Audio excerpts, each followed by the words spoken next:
Welcome to EP Daily. Today on the show, we take a look at the PC version of Grand Theft Auto 5. Plus, we hit the Daredevil red carpet just in time for its Netflix premiere. What the hell? I'll get this into the right hands. And then we discover something gigantic from one of the makers of Starcraft. Also coming up, we kick it old school with Vic, Tommy, and Starcraft, review the complete first season of Silicon Valley on Blu-ray, and much more today on EP Daily. Brought to you by EB Games. I'm your host, Marissa Roberto, bringing you the latest in everything cool every single day. The only time you can be brave is when you're afraid, and when you're delivering the rundown. Here it is. Game of Thrones creator George R.R. Martin might be cooking up something new with HBO. According to The Hollywood Reporter, Martin is developing a new TV series with a network called Captain Cosmos. Don't expect any medieval-style swords and dragons. The new show will focus on a fictional sci-fi writer in the year 1949 when the genre was just starting to break into the mainstream. Martin was a sci-fi writer himself before entering the realm of fantasy, so don't be surprised if the show gets a little personal. The show is in the early stages of development, with Martin serving as executive producer, and hopefully it won't keep him from finishing the final Game of Thrones novels. In the meantime, the latest season of Game of Thrones premieres this weekend. PC gamers are about to enter the new and improved version of San Andreas. Grand Theft Auto 5 finally hits the PC next week, more than a year and a half after it was first released. Rockstar has made some major improvements to the PC version to make it worth the wait. Along with much better graphics, textures, and audio, the game will also run at 60 frames per second for the first time, making everything look a lot more smooth. This means the PC version will be a big improvement over the PS4 and Xbox One ports that landed late last year, so hopefully PC fans will be satisfied after the long wait. The multiplayer component GTA Online will also include all the new content and updates, including heists, that have been released since launch. That's it for the rundown. Now look who he is. Here to join me, it's Scott Jones. Scott Jones, I know you're very excited about Grand Theft Auto 5 coming to PC. I'm nervous to meet you in person. Oh, really? Just kidding. Well, it's a strange thing. I'm sure the PC gamers out there, and there are more than ever right now, because I think the consoles have been kind of up and down over the last couple of years. So lots of PC gamers out there finally they get GTA 5, and you're right, this thing does have beautiful graphics, the frame rate through the roof. PC gamers, I think, have always been patient. I don't think they're as, I think they're much more patient and mature than console gamers are. Sure. I mean, I think they're the most patient, mature gamers on the planet, the PC gamers. From experience, or well, I like the friends? PC. Yeah, I've met some before. Okay, that's great.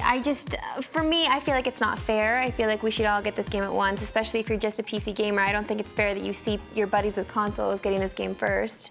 It's fine. Let's move on now to George R.R. Martin.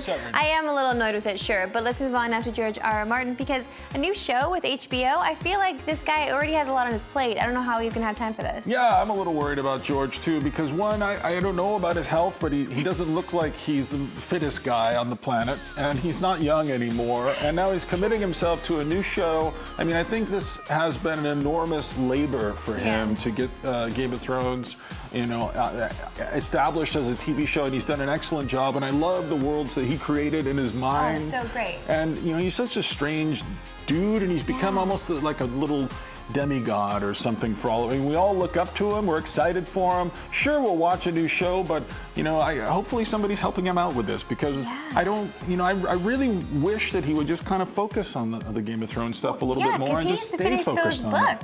The show now has moved further and further away from the books. It's doing its own things. There's still some crossover, but maybe George has enough free time to work on a new project. Well, I'm excited for it. I feel like whatever he creates will be magic, or a little sprinkle of magic. Anyway, let's move it right along, because Jose, well, he went to another red carpet premiere. Jose. This time, I know, Daredevil. Good and evil. Sometimes the difference between the two is a sharp line. Sometimes it's a blur. Sometimes we have to do things outside of the law. Bringing Daredevil to Netflix is obviously going to be a huge thing for Daredevil fans. What does it mean to you to have to put in 13 hours of Daredevil into what some people are just going to sit through in one day? What excited me about the prospect is to get to spend so much more time in Origin. Really tick all the boxes that the fans love, not have to brush over anything quickly. Because when I go and watch the movies, the Marvel movies, which I love so much, my favorite like 20 minutes is always that 20 minutes when they've just discovered what they can do and they're figuring out what their powers are and they started experimenting with it. And I was just so excited about the opportunity to spend 3, 4, maybe 5 hours in that journey. You know? What I didn't know at the time was that the whole first season is almost an evolution of Matt Murdock into Daredevil and Wilson Fisk into Kingpin.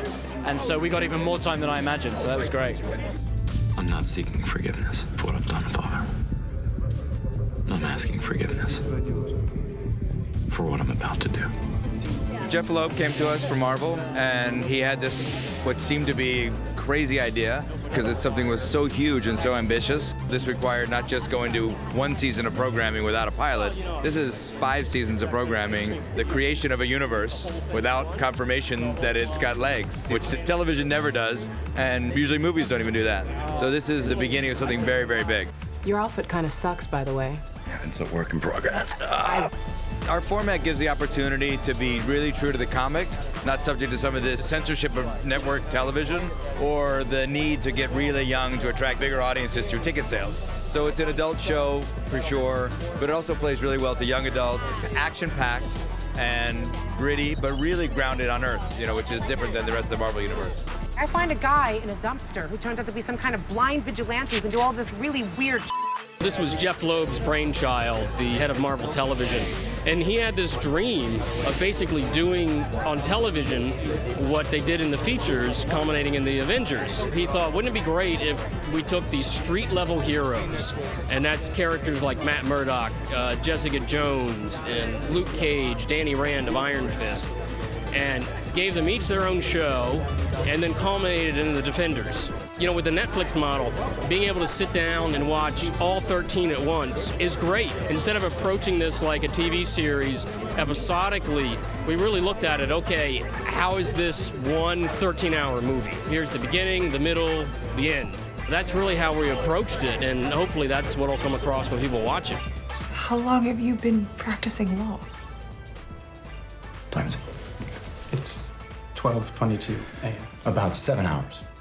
This takes off running. There's very little exposition. They just throw you right in, and it's dark, and it's a little scary, and it's complex. I had a long conversation with Jeff Loeb, who sort of revealed some plot lines that really made me say, I have to be a part of this. I realized that the city was a part of me, that it was in my blood, and I would do anything to make it a better place.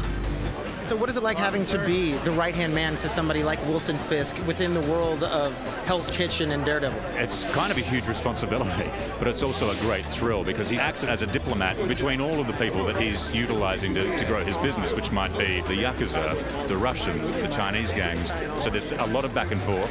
Wesley does speak a few languages and knows about fine wine and fine suits and things like that. In a way, he's everything that Fisk isn't. What the hell? I'll get this into the right hands. So tell me a little bit about Achiro and what we can expect from him in Daredevil. Really, the bulk, the meat of my participation in this season 1 is going to happen maybe episode 5, 6, and then it just gets hairy. I mean, whatever people are reporting on right now favorably about the show, they haven't seen anything yet. I mean, wait for the middle section and then the last act of the season, then you can make your decisions. But it's going to be exciting. That's all I can say. Season 1 of Daredevil will premiere on Netflix tomorrow, so set your brain to binge. Oh, binge. I think that's also your setting for salt and vinegar chips. Yeah, that's my setting for everything, Jones. Especially your white Zinfandel. I know. Okay, just be quiet now. Go to sleep. After the break, Jose's got something gigantic to share. Really, he does.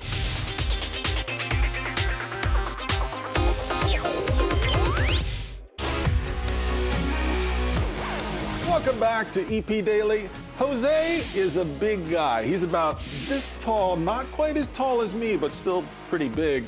So when we heard there was going to be an event for a game called Gigantic, we sent in our second biggest host. Seriously, he's like a tank that runs on In-N-Out burgers. There are plenty of big games set to come out this year, but there is only one Gigantic. What makes this game so gigantic? Everything about the game is gigantic, from the gigantic guardians to the gameplay itself. Gigantic is a 5-on-5 competitive PvP action game. So what you're trying to do is power up your guardian and make him rampage across the map, knock over the other guardian, and take him down. So you can power up your own Guardian as you're progressing throughout the game? Yeah, you choose a hero, you're jumping in, you're trying to kill the other team's heroes, and when you kill their hero, it'll give your Guardian some power. What you're trying to do is get your Guardian to full power. Once you do that, it'll charge across the map, knock over the enemy Guardian, do some damage, and make it vulnerable. Then it's a weak spot will glow, you can go in and beat on it and try to take off a wound. Each Guardian has 3 wounds. You take out all 3 wounds and you win the game. Now, what about the heroes themselves? How are they going to play differently from each other? Each hero is very unique. What we try to do with the heroes is make sure that playstyles from different genres are represented in our heroes. So there are some heroes that are strictly melee. There are some heroes that are strictly shooters. There's a sniper character. There's a big tanky, beefy, beat you in the face character, and everything in between. Now, within those characters, can you upgrade them individually and give them different and unique powers?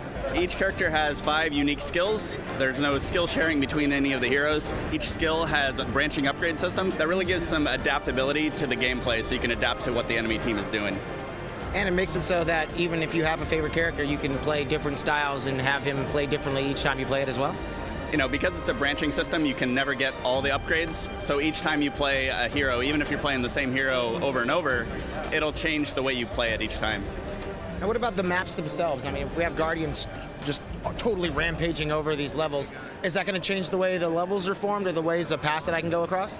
Yeah, each time your Guardian rampages across the map, he'll destroy a part of the map and kind of reshape the terrain. So the battlefield is constantly evolving as the game goes on. This is how he rolls. Smart name. If everything in the game's gigantic, you call it gigantic, it makes sense. Gigantic will be going big later this year, and yes, it does come from one of the lead designers of Starcraft.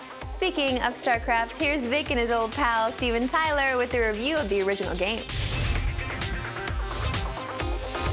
Starcraft for the PC, man. Okay, Starcraft. Let me tell you something about Starcraft. Okay, the sound is so awesome. I mean, you know, I'm an audio guy, I know these things. The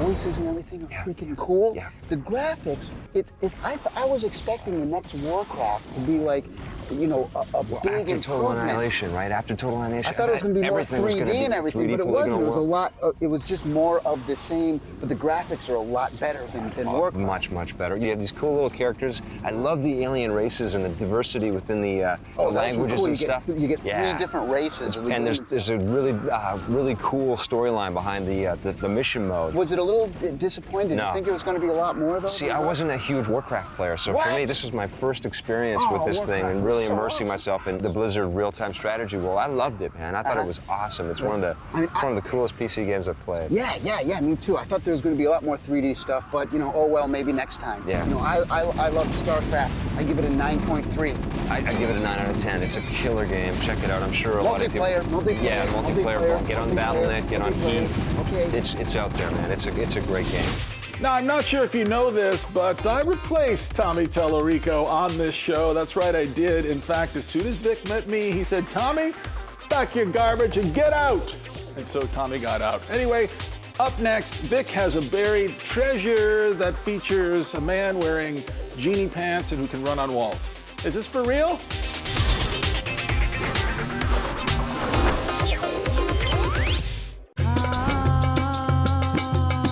One of my favorite games of all time is Prince of Persia, The Sands of Time. This is not that. This is called The Forgotten Sands, but what it represented is a bit of a move back and a shift back to a gentler and Persian-feeling Prince of Persia.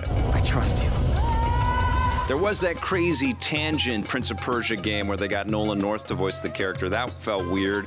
And then they had Prince of Persia get all super violent and bloody. That also felt weird. This feels fantastic. We've got a magical prince with the ability to control time, lots of great logic puzzles, lots of great time-based puzzles, great platforming action, really slick sense of style, and a perfect challenge elevation as you progress deeper and deeper into the game. It's not as fulfilling. It's definitely not as rewarding or fresh as Prince of Persia, The Sands of Time was, but it evoked that sense of wonder so beautifully, and it looks so great on the PlayStation 3 that I definitely think it's worth your time. It absolutely was a return to form, and I missed the Prince of Persia franchise, so every once in a while I put this back into my machine to give it a shot, and I think you should too. Prince of Persia, The Forgotten Sands is definitely a buried treasure. Thanks, Vic. We are moving right along to Silicon Valley because the complete first season is now out on Blu-ray. Now, in case you're new around here, Blu-ray, it's these little discs that have all kinds of shows on them. You play them in your butt. I don't think that's exactly how it works, but Blu-ray is still cool. Is Silicon Valley, though, a show about nerds? I wonder. My favorite nerd and I have the answer. Silicon Valley has become a very interesting place on our planet. Lots of rich, smart people. Finally, we get a TV show about this place. Season 1 is on Blu-ray. Silicon Valley, from our old friend Mike Judge, of course, pioneering of King of the Hill.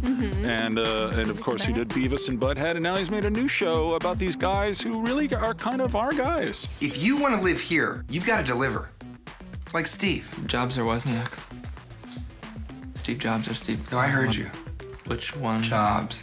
Jobs was a poser. He didn't even write code.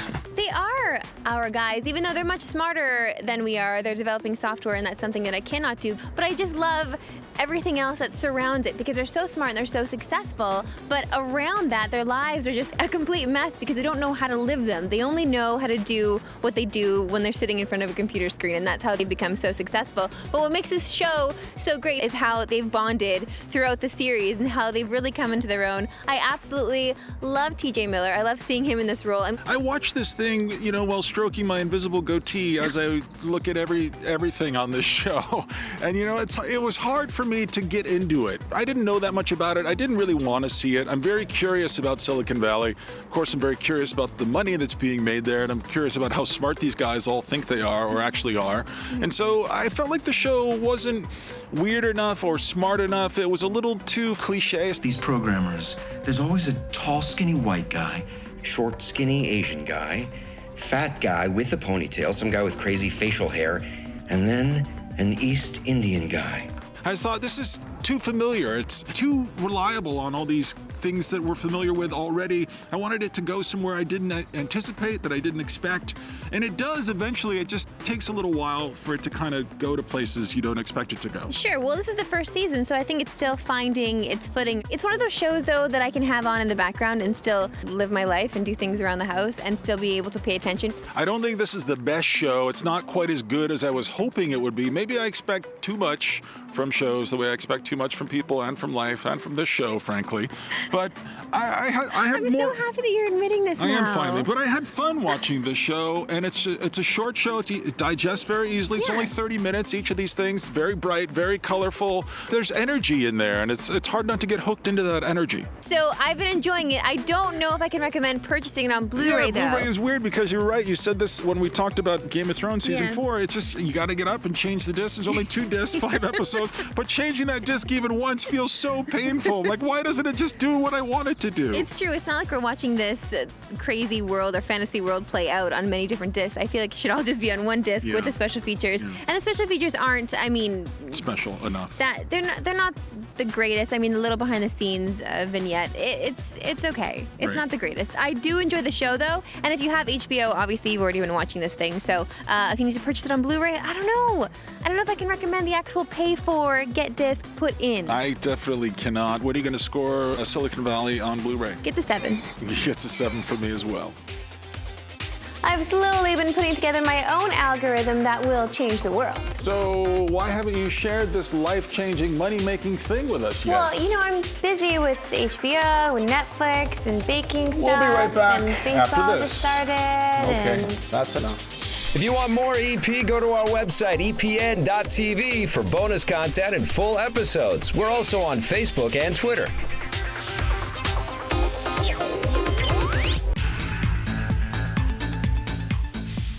Welcome back to EP Daily. It is time now for the best part of today's show. It is a Twitter question of the day. I thought you were starting to do some kind of interpretive dance, but then you stopped yourself. That's lovely. Okay, this one comes from Elvin Kumar. He is at ekumar44. I guess 43 must have been taken. You started this joke, by the way, so that's why, yes, we are. No, we're not. He asked, it might be early, but any E3 predictions? Scott Jones. Well, Elvin Kumar, 42, it's April now, so all we gotta do is get through May, and the next thing you know, boop, we're already in E3 land. So it's coming up fast, so it's not too early to start talking about E3. I confess I've been thinking about E3 a lot. Every night, right after I think about Cheryl Tiegs, I go right into, well, I have a fantasy where Cheryl Tiegs and I are both at E3 together, but that's enough, that's enough. But listen, I feel like something good is gonna happen this year. It's gonna be a great year. Something, I don't know, we've had a couple of flat E3s. Ever since the new consoles launched, everything's been kind of soft. We've been on a little bit of a downward slide, but I was at the GDC in March, and I know you won't stop talking about it. I had a good time. You did. Okay? We're on an upswing now, and everybody's attitudes are changing. Everybody feels optimistic. Everybody feels hopeful. We're going to see some new technology. We're going to see some new games that we've never even thought of before. We're going to see some new ground broken. I mean, I feel like the convention center in Los Angeles is going to smell like new, fresh, broken ground. Blow Dart, go to sleep, because you're too excited right now. You're forgetting about all the VR that you're going to be experiencing that's as well. where you're going, and you're going to wear those. I don't want to. EP Daily is done for another day, but you can check out full episodes, extended interviews, previews, reviews, and everything else we do, all at epn.tv. And coming soon, we've got a story on Simon Pegg's new film. It's called Kill Me 3 Times. See you tomorrow, everybody. Thanks for watching. EP would like to thank its sponsors, Nintendo, Xbox. EP's mobile coverage is brought to you by Gameloft, makers of Dragon Mania Legends, which you can play for free right now. It was a little bit hard to find myself in Charlie because he's a homicidal maniac, and I have nothing of that in me. I'm a peaceful man. But it was really good fun to play a bad guy, because he is really, really a bad guy. He's amoral and doesn't really have any regard for human life. So it was fun. It was fun to play a villain who was gleefully horrible. But he's in a place where there are very few nice people.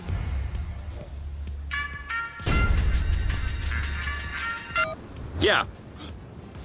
Hold on a sec.